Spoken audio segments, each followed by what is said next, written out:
Hi guys, another session, another day. Gusto ko lang i-share sa inyo itong nakita kong napakagandang setup dito sa may BTC USD. Actually, itong setup na to, ito yung A+ setup na tinuturo ko sa one-on-one mentorship program natin. Share ko na lang sa inyo yung top-down analysis from higher time frame down to lower time frame kung paano ko nakuha tong setup na to para may makuha ka ring idea na makakatulong sa strategy mo.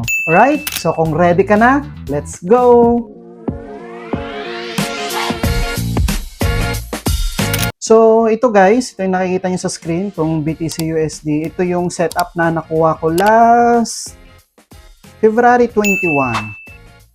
And then, Monday. Ayan. So, nakuha ko tong entry setup na to last Monday. Ito, during Asian session. So, nakita ko tong confirmation na to last Saturday morning. So, during New York session. Ito guys, so, nagkaroon dito ng market structure shift. And then, nagkaroon ng fair value gap itong area na to. So, itong confirmation nangyari siya around 2 a.m. Ayan, ng Saturday. So, yun yung kagandahan sa time zone natin guys. Halos tatlong session ng market dito sa Forex trading is pwede tayong mag-trade. So, Asian session, 7 a.m. to 4 p.m. And then, during London session naman, 3 p.m. dito sa Pilipinas hanggang 12 midnight. And then, yung New York session is 7 p.m. hanggang 5 a.m. dito sa Pilipinas. So, pwede tayong makasabay. So, itong entry confirmation na to, nangyari siya during New York session. And then, ito po, nagbigay siya ng confirmation 2 a.m., around 2 a.m. to 3 a.m. And then, pero nung Monday lang siya, last February 23, bumulusok na siya dito. So, in just 2 hours lang na-hit na yung take profit natin. Okay? Actually guys, itong setup na to is alos 1:2 lang naman tong kinuha ko. Ayan. So, discuss ko sa inyo from higher time frame down to lower time frame kung paano ko nakuha tong setup na to. Okay? So, delete muna natin tong drawing natin. Alright? So, kung titignan natin sa higher time frame, actually guys, itong setup na to, diniscuss ko na to last Monday or last Sunday dun sa Forex Weekly Outlook natin. So, diniscuss ko na possible na ito na yung pinaka-momentum ni BTC na mag-bullish ulit. Pero, last Monday, nagbigay pa siya ng sell position, which is pasok siya sa entry setup ko or yung A+ setup ko, kaya nag-take ako ng trade. Okay? So, dito sa monthly time frame, kung titignan natin, is bullish yung market. Ayan, no? Kumbaga, itong side na titignan natin. Pero, syempre, sa current situation ng market, is bearish siya. Okay, ito yan o. Yan, bearish siya. Okay, so ito yung demand. Dito siya nagsimula na umakyat. So, anong date to? August 1, 2024. So, around August or September 2024, nagsimula siyang umakyat hanggang na-reach niya tong level na 125,000 US dollar. Okay, so kung may isa kang Bitcoin, around magkano to? 6 to 7 million yung value niyan. Okay? So, and then, nagsimula rin siya last year, around November, nagdire-diretso na siyang mag-bearish or mag-retrace. So, ganun talaga guys, pagdating sa Forex trading or sa trading, is once na i-push yung market, kailangan niya mag-retrace back para i-balance ni market. Kung sino man yung may pakana ng entry setup na to na para lumipad yung Bitcoin, kailangan niyang i-rebalance yun para mag-break even yung entry nila. Okay? Pero habang pabalik, doon sa entry level nila, kumikita yung mga big corporations na yan. Alright? So ito guys, based sa analysis ko na inaantay lang ako ditong confirmation dito sa demand zone na posible nang mag-bullish si Bitcoin. Pero titingnan pa natin kung it's either this week or next week kung magbibigay pa siya ng additional confirmation. Pero based sa analysis ko, parang nagbibigay na siya ng indication na magbo-bullish ulit. Alright? So, nandito na siya ngayon sa demand zone. Ngayon, sa daily time frame, nagkaroon dito ng sideways na movement. Okay, so delete lang natin itong drawing natin. Ito, sideways. Zoom natin. Ayan guys, so ibig sabihin ng sideways, kumbaga nagkaroon lang siya dito ng accumulation, itong area na to. Ayan o. So, itong sa taas, ito yung pinaka-resistance natin. Sa baba, ito naman yung pinaka-support natin. So, si market, nag-akyat baba, akyat baba, akyat baba lang siya. So, hindi natin alam talaga kung ano yung direction ng market, kung magbe-bearish pa ba siya or magbo-bullish na siya. Okay? Pero, dito sa area na to, ayan, last week, may nakita ko ditong entry setup. Okay? So, last February 20, ito, last February 20 to 21, nakakita tayo dito ng entry confirmation, and then ito yung pinaka-target profit natin. Alright? So, paano kung nakuha yung setup na yan? Delete natin. So, syempre, lagi tayo mag-drawing ng Fibonacci tool kasi yan isa sa strategy natin. So, nag-setup ako dito ng Fibonacci tool kasi nakita ko yung setup is magbe-bearish pa siya bago siya lumipad. Pero, dahil hindi natin control ang market, yung target profit lang natin is dito sa area na to. Okay? So, bumaba ako ng 4-hour time frame and then, nagantay ako dito ng entry confirmation. Ayan. So guys, every time na magte-trade kayo, lagi yung titignan yung higher time frame, lalo na yung daily time frame, monthly time frame, weekly time frame para makita nyo po yung pinaka-bias ng market. Okay? Kumbaga ano yung direction or momentum ng market para pag nag-trade ka or nag-entry ka, naayon yung setup mo sa trend ng market. So dito, nung bumaba yung market dito sa area na to, ayan, bumaba siya dyan. So nag-mark out ako dito ng Fibonacci tool. And then nag-antay ako dito sa area na to ng confirmation. So nagkaroon kasi ng supply. So itong market na to guys, itong price, bumaba siya dito sa area na to. Right?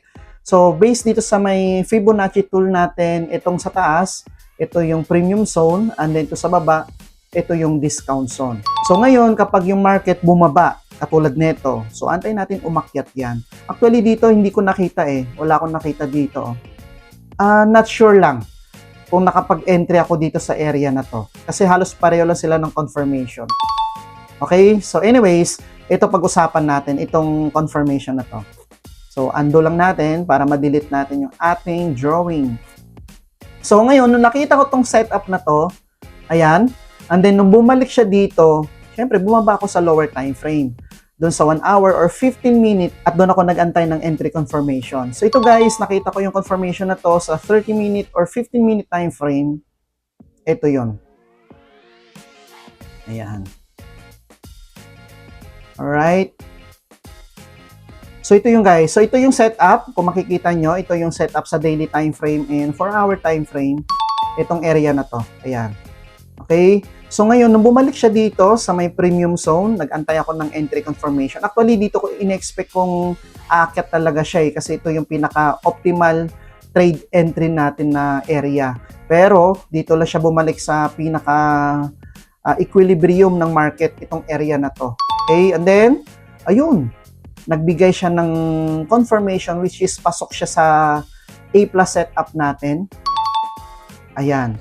So, nagbigay siya dito ng ito, market structure shift, and then ito yung move na to, market structure shift, and then bumalik siya dito kasi nag-iwan siya dito ng fair value gap. Kasi minsan guys, yung mga big corporations na yan, hedge funds, yung mga banks na yan, itong entry na to, diba, pag nagpe-place sila ng malalaking trade volume, pumipitik yung market kung saan nag-iiwan siya ng imbalance or fair value gap. So yung balance na yun, kailangan nilang balikan yun para mag-rebalance yung entry setup nila, okay? Kasi kapag nag-push sila ng market, nag-push sila ng volume, syempre magkakaroon niya ng unrealized profit, di ba? So yung profit na yun, hindi nila makakash out yun. So kailangan nilang ibalik to, kailangan nilang bumalik or mag-retrace back or mag-pull back para magkaroon sila ng rebalance, okay? Para yung entry setup nila is back to zero. So, habang bumabalik yung market, dun sila kumikita. Okay? So, later on, didiscuss ko yan sa inyo kung paano nga ba gumagalaw yung market. Okay? So, dito ako nag-entry last Friday or Saturday. Ayan. 2 a.m. Ito. 1 a.m. 1 a.m. ako nag-entry. And then, syempre, inantay ko yung next week kasi hindi na siya nag-push pababa. So, halos 1:2 lang yung risk-reward ratio ko dito.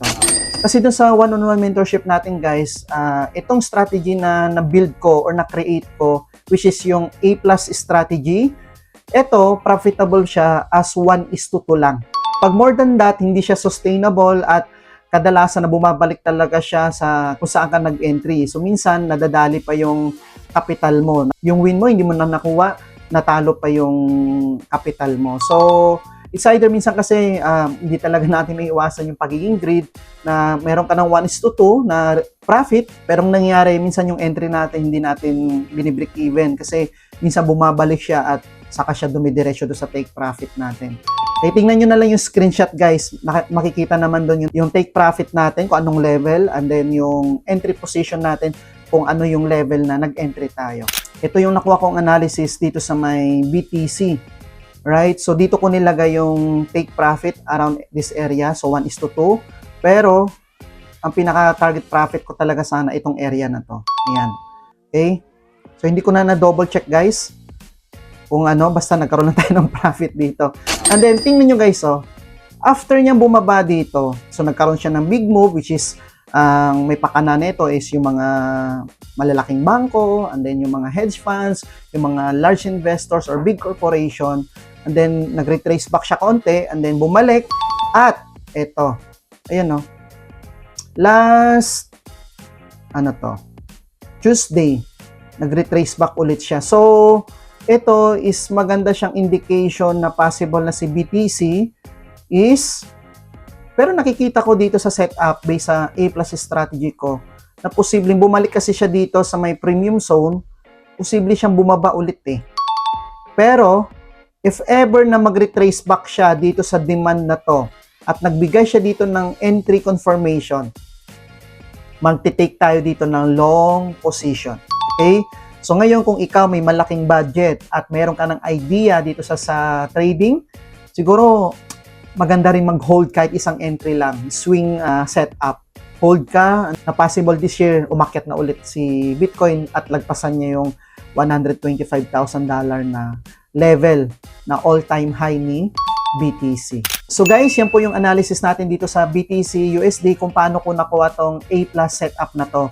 And I hope na meron kang nakuhang idea na makakatulong sa strategy na ginagamit mo. So kung meron kang questions, message ka lang dyan or mag-iwan ka lang ng comments sa comment section natin and then isa-isa po natin sasagutin niya. Right? And then pwede rin po kayo mag-suggest kung ano pong currency pair ang gusto nyong i-analyze natin para at least magkaroon ka ng idea kung tama ba tayo ng analysis. So guys, kung bago ka pa lang dito sa channel, huwag kalimutan na mag-subscribe at i-click nyo na rin po yung notification bell na yan or yung bell icon na yan para updated po kayo sa upcoming videos natin katulad nito. So yan for now at kita-kits po ulit tayo sa next na video. See you!